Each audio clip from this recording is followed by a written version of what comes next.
Hey everybody, it's Allie, and welcome to our Y&R chat for Sunday, June 19th.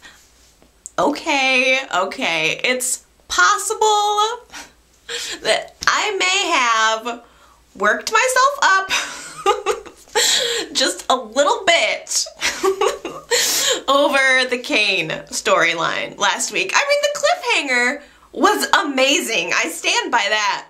But the reveal was kind of disappointing. I don't know. What did you guys think? I was like sitting there waiting with bated breath for this moment when it's revealed to Lily that Kane is still alive. And maybe I just expected something different than what I got. But by the way, I was excited about this all week. And I said last week I was like waiting for Monday's show, which I never do. I always watch my shows on the weekends. And I actually waited until Friday. I managed to wait until Friday to watch this big reveal. And I was like building it up all week. I was like forcing this delayed gratification on myself, because I was just like, just wait, it's gonna be great, and then you're gonna watch all 5 shows at once, and it's gonna be like a giant Y&R blowout. And then when it finally came, I was like, well, this is kind of a letdown. I waited extra to try to find out what was going on, and I don't know. What did you guys think about the big reveal with Kane? I mean, I guess Kane, I don't know. He of course managed to save the babies from being exploded, so that was fine. They were really never in any danger. Lily runs toward Kane, and she's, seeing him standing there after just saving her children, and she thinks that he's Caleb, so she's looking at him with absolute disgust. She's screaming at him to give her children back, and Neil, who knows that Kane is Kane and not Caleb, is just standing there beside Lily, not even saying anything. I mean, like, both Neil and Daniel are standing behind Lily, giving Kane the evil eye, and Kane is just looking at Neil saying, tell her, just tell her, Neil. And Neil just very matter-of-factly looks at Lily, and he says, look, Lily, listen, you need to know, it's Kane. It's Kane.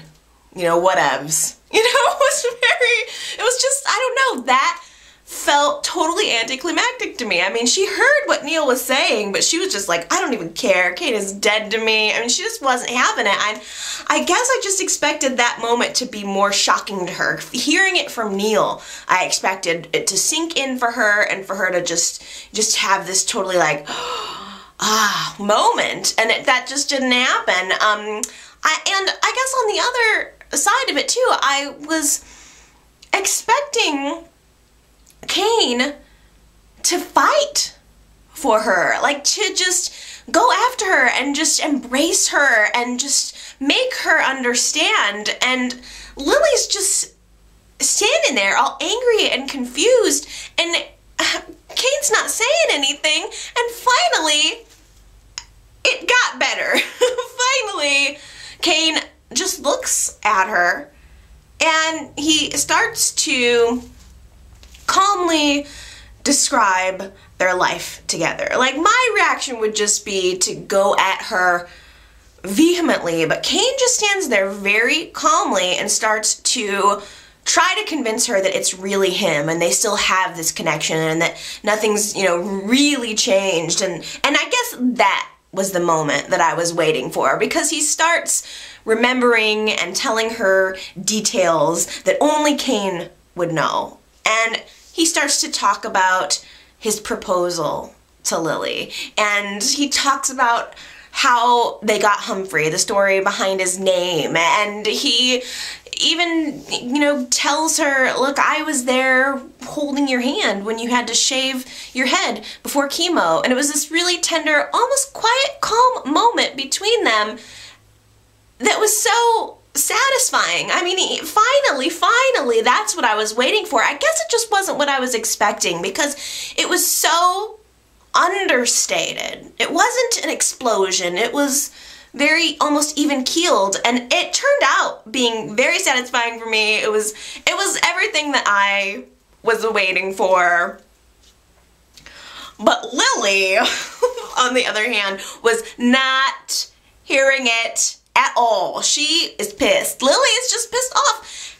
And why shouldn't she be? I mean, give me one reason why Lily shouldn't be endlessly pissed off at him. I mean, she ended up just kind of leaving the scene of the action, taking the babies home, and Neil went with her, and she just is like, forget about it. I just need to get away from this situation. They're hanging out at home. Neil is hovering over her as usual, and if Malcolm weren't in the hospital with Sophia, trust me, he would have been hanging over her too.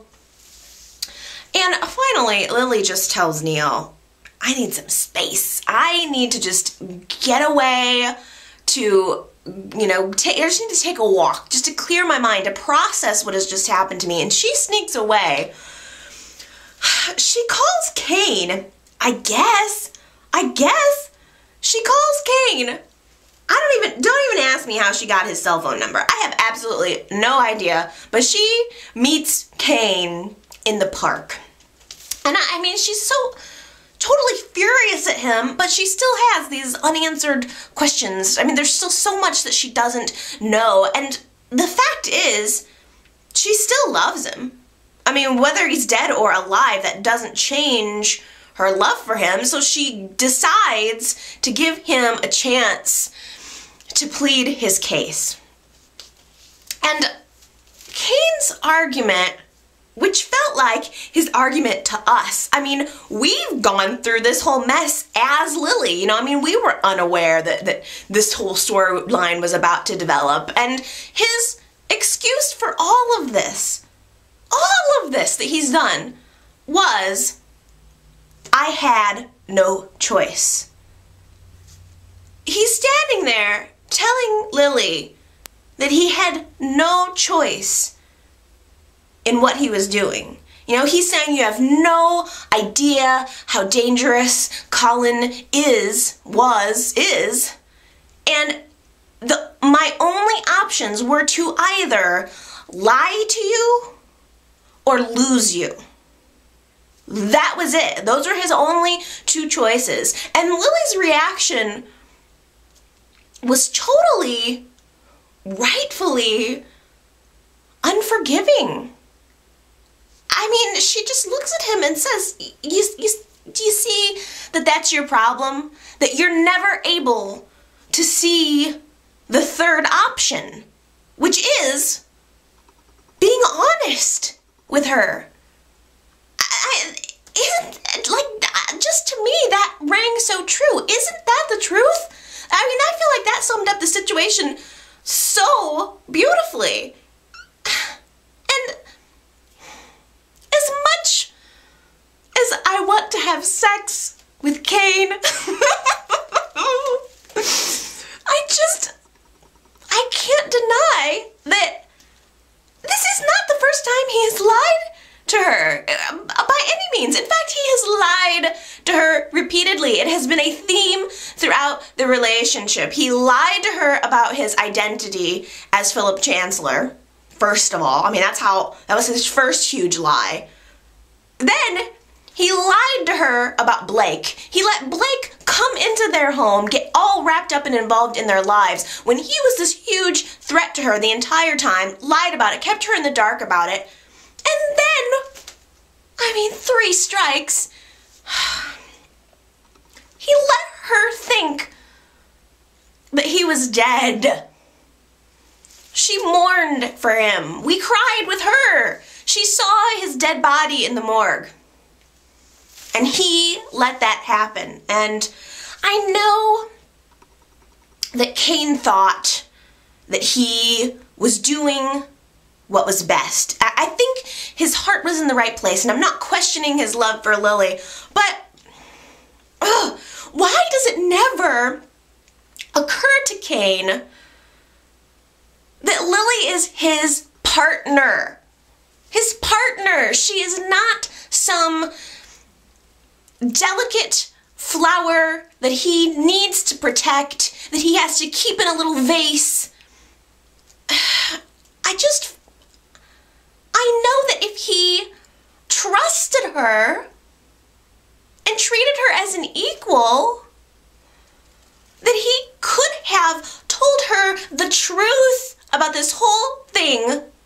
I feel like I've said this before. I said that all of the other times he was lying to her. I've made this exact point. If he trusted her, he could have told her the truth about what was going on, and Lily would have played along. Lily's not an idiot. She could have played along with the whole thing.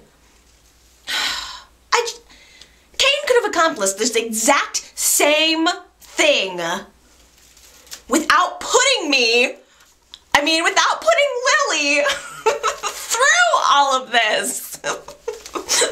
I'm very passionate about this. It's very bad.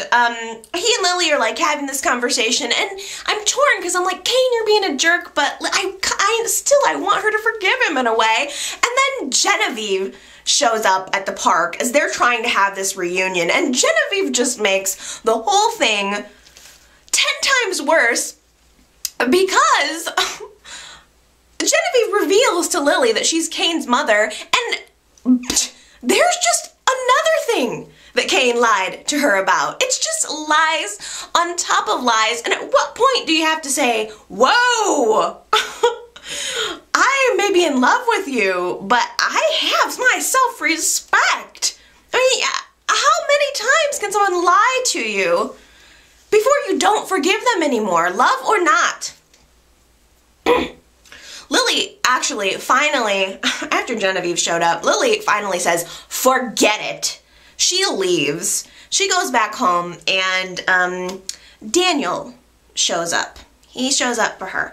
And Daniel is like, I'm going to be sleeping outside in my car, and I'm going to make sure that if Cain comes anywhere near you, I'm going to get to him first. He's going to have to go through me if he wants to get to you. And I'm wondering, and I want to get your opinion on this, is Daniel falling back in love with Lily? Is that what's happening here? Is Daniel in love with Lily? I want to know what you guys think. Is that the direction we're headed in? I wonder, because if it wasn't for Daniel, I would absolutely say, give this whole thing 2 weeks, and Lily and Cain will be back together, because that's the way it always happens. But with Daniel in the picture, I just wonder if Lily is going to start to lean on him, and it's going to develop into something more than a friendship. I'm just wondering. I mean, I will have to wait and see how it all plays out. If Lily and Cain do get back together, it is going to be despite the very best efforts of everyone in Lily's family. They can see the truth. I mean, they see Cain for this liar when she can't. Her love is just like, it's like a pair of blinders. And back at the park, Cain is still hanging out in the darkness alone, and Neil shows up. Neil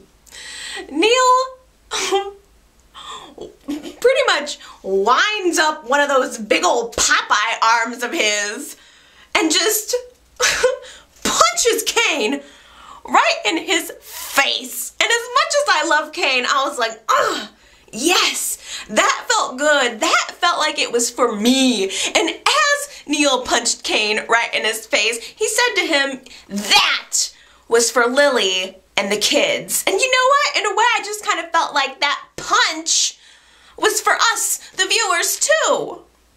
I tell you, Genevieve is one twisted sister. I mean, she and Colin have this very strange love-hate relationship. I mean, Colin is like hanging off of the balcony for dear life, and Genevieve is just looking down at him. I mean, he's looking up at her like, save me, what are you doing? And she is just smiling, just enjoying every moment of having the fate of his life in her hands. And honestly, I just got the sense that they have had this little battle before. This is nothing new. This is the dynamic of their relationship, because Colin seems to not even be taking this situation very seriously at all. He's just looking up at her like, come on, pull me up, you know? I mean, it was a very serious situation. He's about to fall, and it seemed like it revealed a little bit more about the dynamic of their relationship. And Jill, despite everything, Jill shows up, runs to the top of the balcony, and she tries to help Colin. And so it's Genevieve's standing there right next to Jill, and Jill's like grabbing onto him. She grabs his arms and tries to pull him up from the balcony, tries to help him, and Genevieve quips at her. She's like saying something to her like, what? I mean, like, she's just saying something kind of rude to Jill, and Jill just looks over and says, what? Are you surprised that I'm trying to save my husband? And Genevieve just says, no, I'm surprised you're trying to save my husband. And Jill is so shocked at learning that this is Colin's wife. She drops Colin. He falls to the ground. He lives though. Don't worry. He gets carted off to the hospital, and he's gonna be carted off to jail shortly. He's got a guard standing outside of his door, making sure he doesn't go anywhere, because he's gonna be wearing prison blues very, very soon. I guess my overwhelming feeling about all of this is just sadness for Jill. Every time I looked at her this week, I just kept thinking, poor Jill.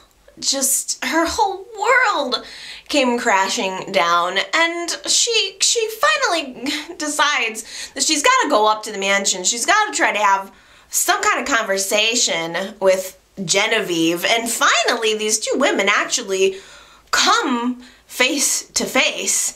And by the way, I find it totally unbelievable that Genevieve was not hauled away for questioning after all this. I mean, it seemed like the cops are all over the place enough to take Colin away, but Genevieve is still hanging out up at the mansion just like it's her house. Very strange. And by the way, Kane is totally absolved. The police find out that he saved the children, so he's kind of off of the hook. But nonetheless, Jill goes up to the mansion and she has this face-to-face meeting with Genevieve, and Genevieve starts to reveal the whole story. You know, she reveals herself as being Colin's wife. She's, you know, they share 3 children together. One of them is Kane, and Genevieve is not hiding the fact that she feels like Jill has stepped in and usurped her life. And she has this condescending way of talking to everyone, but especially to Jill, just making Jill feel like she was playing house in Genevieve's shoes. And it was just so belittling for Jill. It was so embarrassing for Jill. I just feel so bad for her, and she eventually just leaves. She leaves the mansion, but where does she go? Her life is ruined. I mean, she doesn't want to go home because she lived there with Colin, and what's worse, she lives there with Catherine. I mean, immediately, Jill starts to think, and I would too, she starts to think about how everyone is going to be seeing her as a fool. Everyone is going to know that this guy used her. It's just so embarrassing for her, and she of course assumes that Catherine is gonna love taking this opportunity to rub it in, because Catherine has been saying that Colin was using her all along. I mean, and Jill's afraid that Catherine's gonna rub this in, but I mean, deep down, Catherine loves Jill, and Jill loves Catherine, and these two women always come together when push comes to shove, and Catherine finds out about all of this. And she's not going to rub it in Jill's face. She starts to try to call Jill. You know, she wants to comfort her. But Jill is, again, just so embarrassed that she's ignoring the phone calls. She doesn't want to face it. She doesn't want to hear it. Although Jill does end up taking a phone call from Lauren. And the two of them kind of have the chance to meet up at the coffee house. And Jill's able to open up to Lauren a little bit more about it. And I am glad that Jill has Lauren. At the time, of course, when they were revealing this whole sister thing, I was like, blah, blah, blah. But now I feel like I'm very glad that Jill has Lauren. I mean, it's a similar dynamic. As much as Jill and Lauren fight with each other, they're there for each other when need be. And I don't know, it's just, I was glad that at least she was able to talk with someone a little bit about it. But but Jill still has unanswered questions. There's so much that she doesn't know, so much that she needs to be resolved. And I mean, really, just like Lily, she's been lied to. She's been manipulated. And she needs to have a resolution. So she goes to the hospital to see Colin. But Genevieve seems to be constantly like 2 steps ahead of her, always. Genevieve is already at the hospital, and she's just finished torturing him some more. She's basically telling him she hates him. And then she starts violently kissing him. It was so weird. Again, what a weird relationship. Colin is lying there in bed. His face is mangled and bruised and purple, and Genevieve is practically chewing his lips off. After all of this, after all of her planning and plotting, she's chewing his lips off. What is going on here? And poor Jill, that's the theme of the week here, poor Jill, walks in on it, sees Genevieve kissing Colin, and it's just like salt into a new wound. And it hurts her so bad.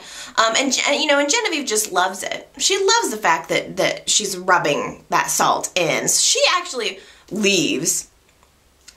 Colin kicks her out. And Jill and Colin have a final moment.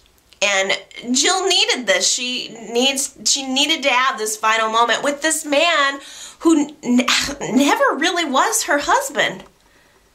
I guess I never really fully thought of that before. I mean, when Genevieve came into town, or came into the picture, it never really fully occurred to me that if he's still married to Genevieve, you know, his marriage to Jill was never legal. And Colin looks up at Jill, and he tells her what I think we all kind of knew, the conclusion that we all started to come to, was that he started out the relationship lying to her, but then somewhere along the way fell in love with her. And I'm so glad Jill is not about to be fooled twice. Fool me once, shame on you. Fool me twice, shame on me. And that was very much her mindset. She just looked at him and said, "Aw, that was so moving. In fact, it's moving me out the door." And she just walked away. She just like shook him off. And I really hope she's able to move on from this. I feel like there's still happiness to come for Jill. And I want that for her. It was a really good moment for her too. But the best was yet to come, I think, of course. Colin gets a message from the guard. The guard comes in and says that Colin's got another special visitor. And this visitor, the guard has been given orders from on high to let her in, even though it's beyond visiting hours. The guard opens up the door, and Catherine walks in her yellow suit jacket, bright yellow suit jacket, and she walks right in, takes a one look at Colin like he is the dog dirt that she always knew that he was, and she just looks at him and says, "Get your crap out of my house and don't you ever contact Jill again." Something about the custody battle over Lucy just exhausts me. It just exhausts me. It's basically Billy and Victoria and Daniel versus Phyllis. And I can honestly see both sides. That's why it's so hard for me. I think that Billy and Victoria we're making a really good little family for Lucy. But I also understand Phyllis's desire to raise her granddaughter. Even though I totally disagree with her tactics, and I do think it's wrong that she's completely disregarding Daniel's feelings, I just feel so torn. Because it's not a small deal to just let a grandchild be given away. It's not a small deal. But it's like I want to agree with Phyllis in theory, but she's making it so hard. She's made it so difficult to agree with her. She really brought out her claws this week, and it was not attractive. It just makes me so sad that this situation has alienated her from pretty much everyone in her life, and she just doesn't care. She just refuses to turn back now. She's in so far, so deep, that she just refuses to turn it all around. And Phyllis was sitting alone having lunch this week at Glowworm, and it broke my heart. Michael sees her sitting there by herself, and his instinct is to go talk to his friend. They've been friends for so long, but he realizes that they're not friends anymore. Ugh, that kills me.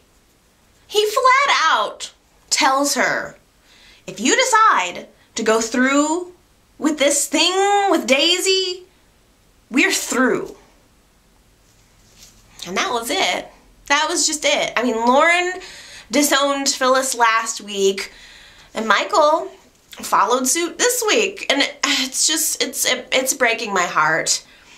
Everyone is in the process of preparing for this trial to determine if Daisy should have her parental rights restored. And all the while, Leslie is telling Phyllis, look, if you want to win this, if you want Daisy to have her parental rights restored and then transfer the custody over to you, we need to be able to go after Billy and Victoria and Daniel. We need to be able to destroy their credibility. That's the only way that we're going to be able to pull off this feat.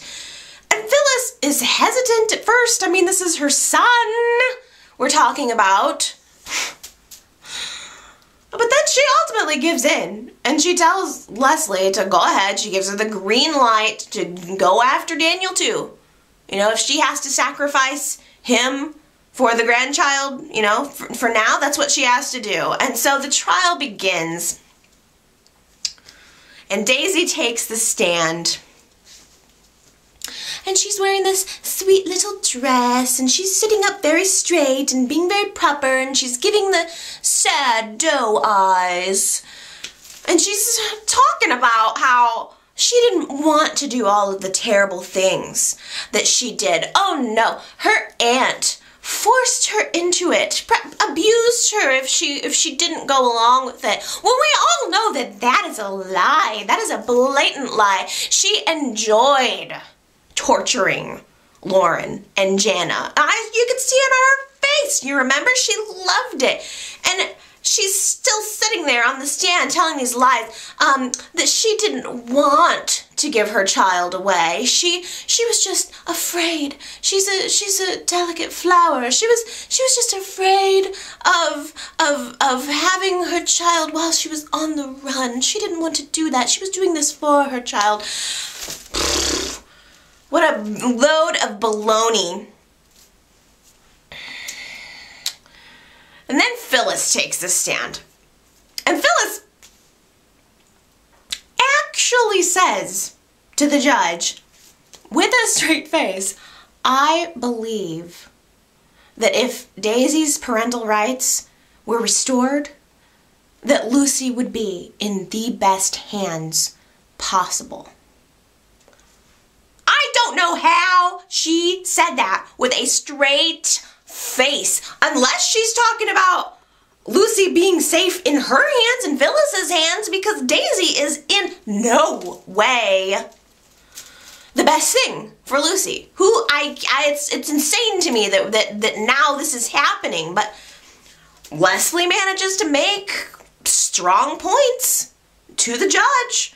Daisy hasn't been convicted of anything, whereas Billy has admitted to buying this child on the black market, and Chloe is suing him for full custody of his other daughter. Victoria also has lost custody of her son.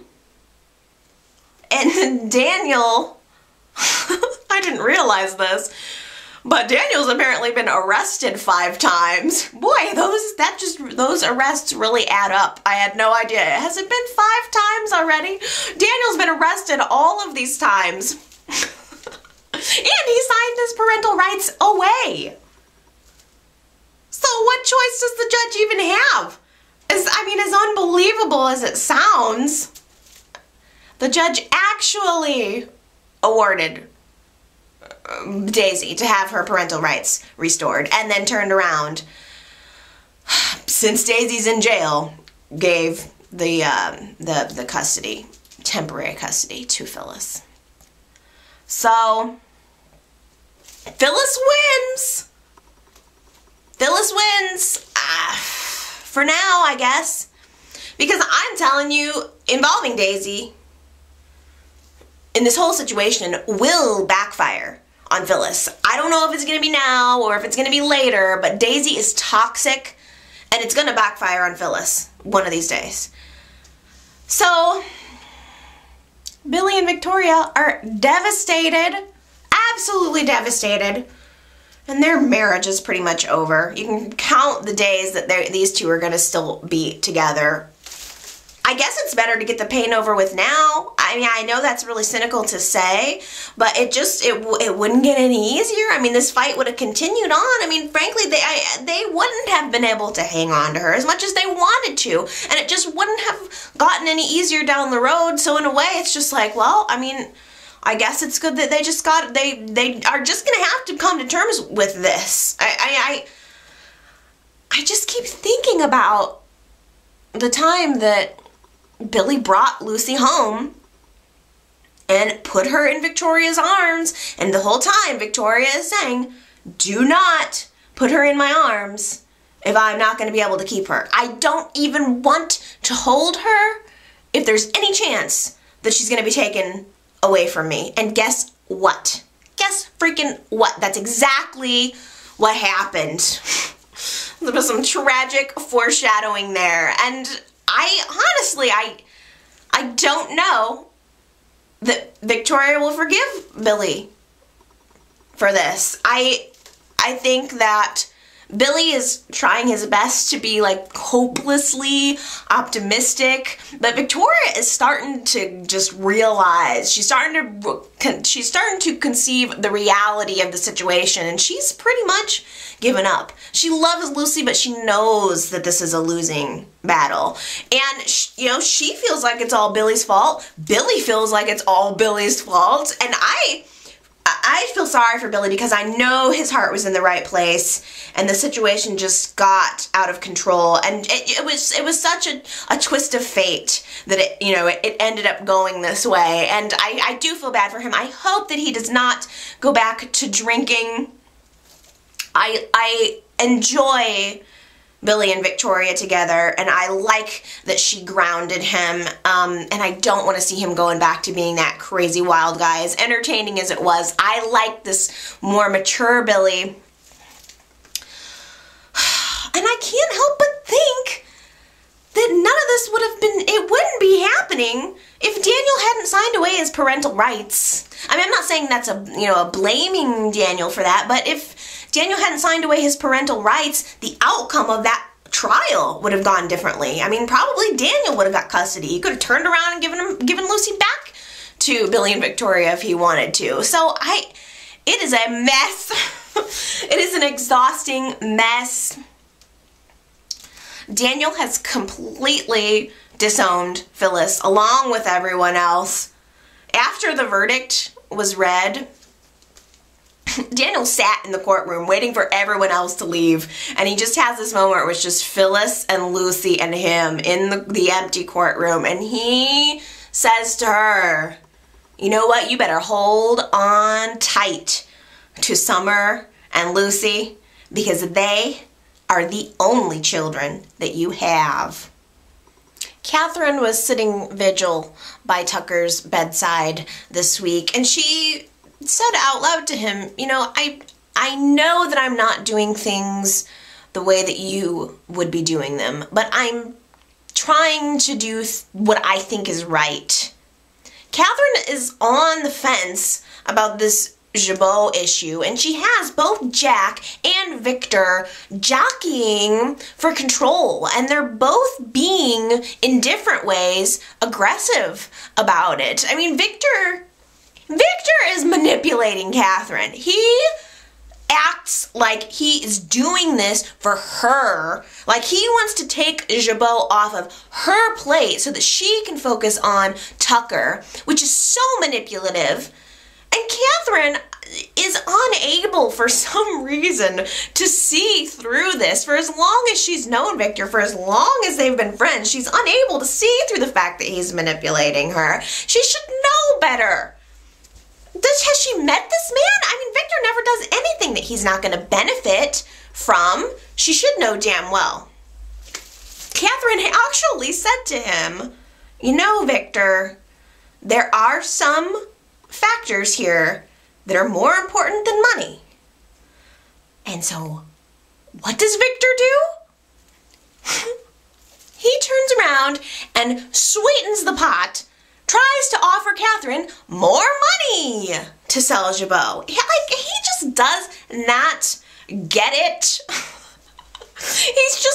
Victor's just, as much as I love him, he is just looking through these rose-colored glasses, or he's looking through this window called revenge, and he's just not able to see anything but the revenge for Jack.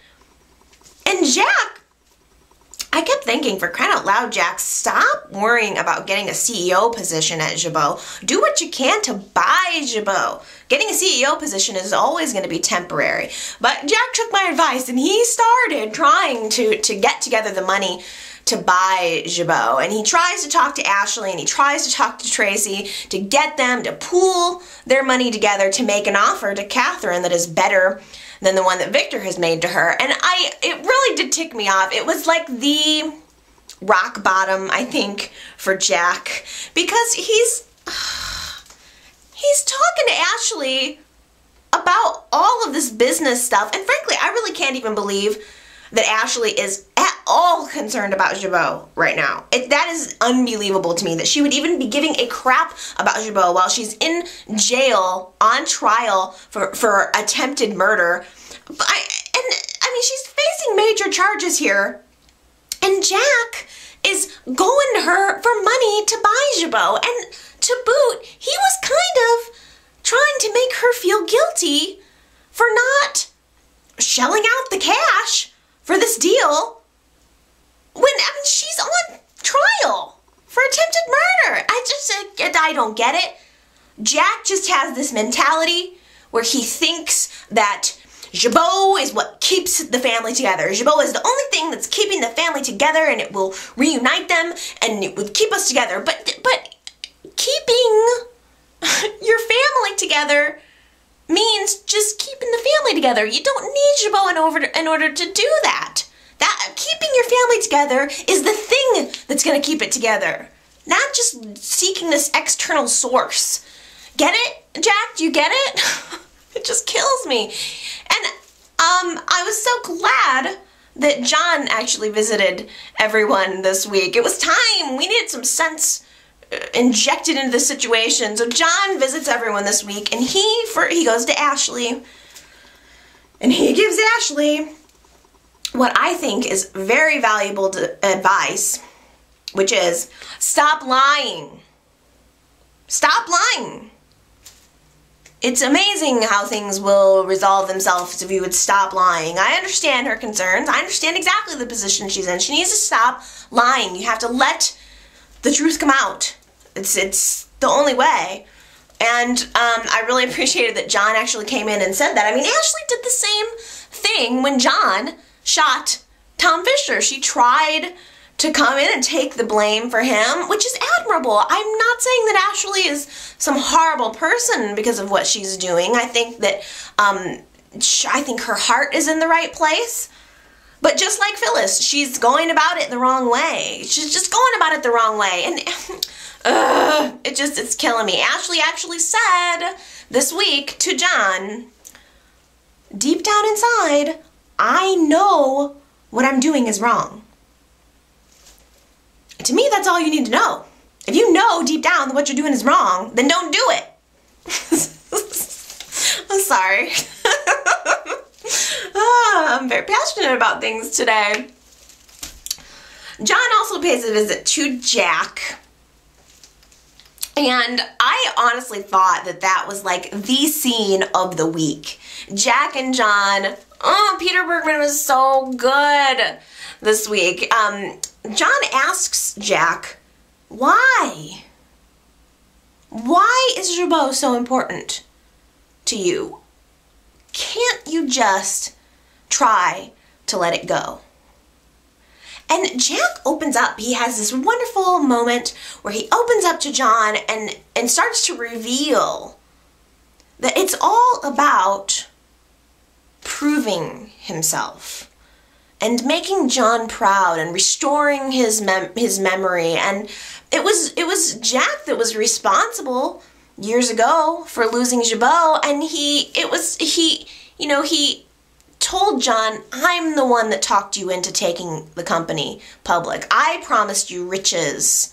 I promised that this was going to be a huge, huge thing. And the second that we took the company public, even though you had your reservations, Victor swept in and bought it and stole this from our family. And it was a wonderful moment of just breaking down for Jack, and it made me totally forgive him, have total empathy for him, especially when John just looked at him lovingly and said, I'm already proud of you, and I already forgave you for all of that, so why don't you just forgive yourself and try to be happy? That's all I've ever wanted for my children, is for them to be happy. And it seems that that's something that John said to them, to the children, all throughout their life. All I want is for you to be happy. And for the first time, it was being heard by Jack. Jack finally heard it, and it finally sunk in for him. And it literally looked like a load had been lifted off of his soul. I mean, you could just see it. Jack immediately goes to Catherine, and after all of this time that he spent fighting for Jabot, he just goes to her and says, I'm at peace with whatever your decision is. You use your best judgment. And he just left, and he comes home light as a feather. Just a totally different guy.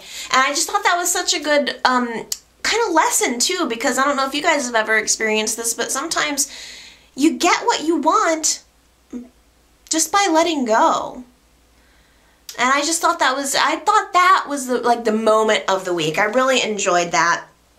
And John also paid a visit to Catherine, which I don't know, is this the first time that John has ever appeared to Catherine? She seemed very shocked. I don't know if this is the first time, but John helped her realize that essentially this whole decision that she's been struggling with, it wasn't about choosing Victor's side or Jack's side. It was really a matter of choosing between her own wishes and Tucker's wishes. That was what the real choice was. And it was a really wonderful moment for Catherine too, because just with having this new understanding, Catherine also felt like she had this load lifted off of her soul. Like she knew suddenly exactly what she needed to do. Ah, the crescendo.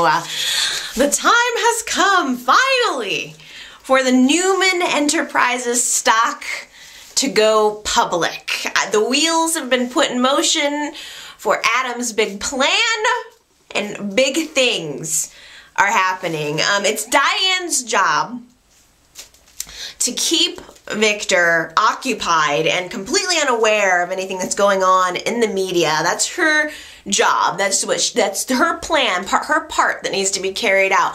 But before she starts off on her Victor mission, she's feeling insecure about whether or not Adam is going to pay up. So she goes to Jack and she decides to offer him information about everything that's going to be going down with Adam and Victor. She's going to spill her guts, tell Jack everything that she knows for a price.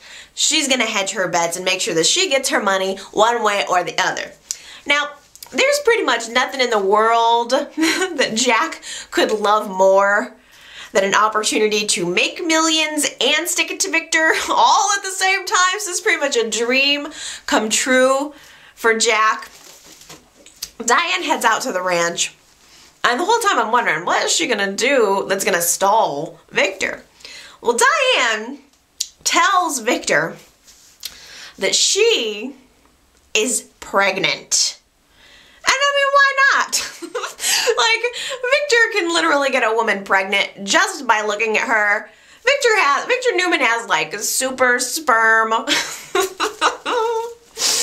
So Diane's spinning this story about how she's pregnant and she is gonna need his help. You know, she tries to make it, you know, as believable as possible. And just as Victor's like, yeah, whatever, if it's my child, I'll take care of it, just get out.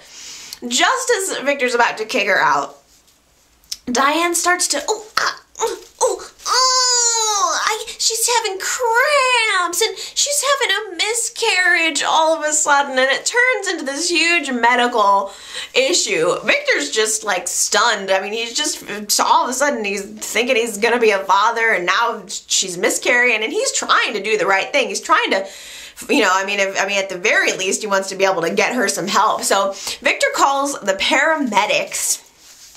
And as soon as the paramedics arrive, he rushes outside to greet them. Diane hops up, grabs Victor's phone, dunks it in a big old glass of water. Just completely ruins it so that he can't use it. He's not going to be able to get phone calls. He's not going to be able to check emails. Nothing. It doesn't matter. So they both get into the ambulance and start to head toward the hospital. And Adam, sneaky, sneaky man, has someone outside of the ranch taking video of the ambulance leaving Victor's house. So Adam uses this footage as proof and he sends it along to the media along with this story that he has planted that Victor Newman has had a stroke, and shortly after that he had died. And so as word hits the street, the stock, all of the stock starts to tank. Nobody wants it. If Victor Newman's dead, nobody wants this stock. And slowly the news starts to trickle out to like Michael and Nick, and they're all like, wow, I mean, what's going on here? I mean, everybody's completely confused. And all the while, Adam and Jack are sitting at their computers watching the stock plummet and buying it. As soon as it hits the bottom, they're buying it at its lowest point, knowing that it's just going to rise again and they're going to make money and be in a point of power, and or in a position of power. And I have to tell you, Adam was looking like a cat that just ate the canary. I mean, he had this look on his face like, I mean, he was really, really smug as his plan started to come to life. And I tell you, Adam is very, very hot to me right now. I mean, just something. I guess it's just his confidence level, or is something about him is just definitely turning me on right now. I hate to admit it. And like Jack is basically kind of got the same look on his face as Adam does. I mean, he's smiling, just really, really happy. He actually Jack had to go to Glowworm to do all of his trading because the internet was out at the Abbott house. So Jack is sitting around at Glowworm doing all of this transacting, feeling pretty good about himself. And Jack ends up getting an unexpected visitor. Genevieve. She shows up, zeroes in on Jack like he is a military target, realizes that he's a rich, powerful guy that she'd like to get her claws into. She sits right down next to Jack and starts flirting with him.